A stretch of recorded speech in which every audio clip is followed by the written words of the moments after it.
উত্তরবঙ্গের এক কোণে গাইবান্ধার ফুলছড়ির চরে নদীর বুক চিরে বেঁচে আছে হাজারো মানুষের জীবন। এখানে স্বপ্ন আছে কিন্তু পথ নেই, আশা আছে কিন্তু সংযোগ নেই।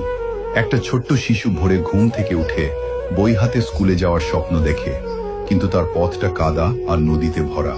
প্রতিদিন তাকে লড়াই করে স্কুলে যেতে হয়, কখনো যেতে পারে কখনো পারে না। একজন অসুস্থ মানুষ গভীর রাতে ব্যথায় কাঁদে, তার প্রয়োজন চিকিৎসা, প্রয়োজন হাসপাতাল, কিন্তু নদী তাকে আটকে রাখে। নৌকা ছাড়া কোনো পথ নেই, আর সময় তো কারো জন্য অপেক্ষা করে না। এই চরের মানুষদের জীবন যেন থেমে থাকে নদীর মাঝে।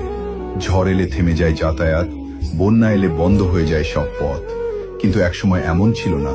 এই অঞ্চলে ছিল রেলপথ, ছিল তিস্তামুখ ঘাট, ছিল ফেরিঘাট। মানুষ চলাচল করত, ব্যবসা বাণিজ্য হতো, জীবন ছিল চলমান।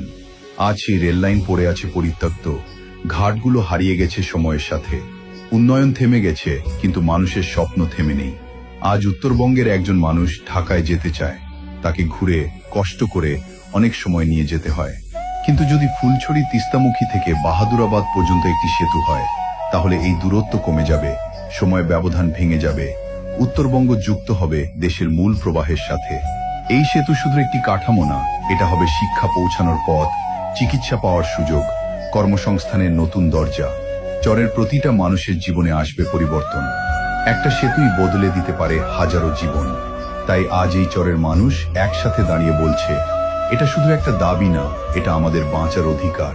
আমি সাইফুল, চরের একজন সাধারণ মানুষ।